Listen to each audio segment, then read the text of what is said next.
ఉపరాష్ట్రపతి జగదీప్ ధన్ఖడ్ సుప్రీంకోర్టుపై చేసిన వ్యాఖ్యలను తప్పుపట్టారు. సిపిఐ జాతీయ కార్యదర్శి నారాయణ బీజేపీ న్యాయ వ్యవస్థను ధ్వంసం చేసే ప్రయత్నం చేస్తుందన్నారు. సుప్రీం తీర్పును ఉపరాష్ట్రపతి ఆక్షేపించడం సరైన పద్ధతి కాదన్నారు.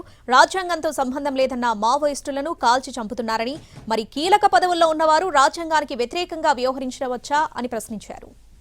ప్రెసిడెంట్ ఆఫ్ ఇండియా ధిక్కరిస్తారా, తర్వాత గవర్నర్ ధిక్కరిస్తారా అని చెప్పేసి అని మాట్లాడుతున్నారు. ఇది ఎక్కడ విరుద్ధం? దీన్ని బట్టి అయితే వైస్ ప్రెసిడెంట్ ఆఫ్ ఇండియా ఆయన ఒక్క క్షణం కూడా పదవిలో ఉండడానికి వీల్లేదు. ఈ should be removed from the presidency. న్యాయ వ్యవస్థను క్వశ్చన్ చేస్తే న్యాయబద్దంగా ఇచ్చినటువంటి సుప్రీంకోర్టు తీర్పుని ఆయన వ్యతిరేకించినప్పుడు ఆయన ఉపాధ్యక్షులకు ఉండేటువంటి అర్హత లేదు.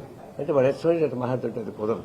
ఈ రాజ్యాంగాన్ని పోల్చడానికి కొంతమంది తీవ్రవాదులు ప్రయత్నిస్తారని చెప్పేసి అలాంటి తీవ్రవాదుల్లో నక్సలైట్లని హతమార్చాలని చెప్పేసి పదే పిలిపిస్తా ఉన్నారు. విప్లవ పోరాటానికి నమ్మినటువంటి నక్సలైట్లు వాళ్ళ పాలసీ వేరుగా ఉండొచ్చు. ఈ రాజ్యాంగం మాకు సంబంధం చెప్పేసి అది వాళ్ళ విధానం.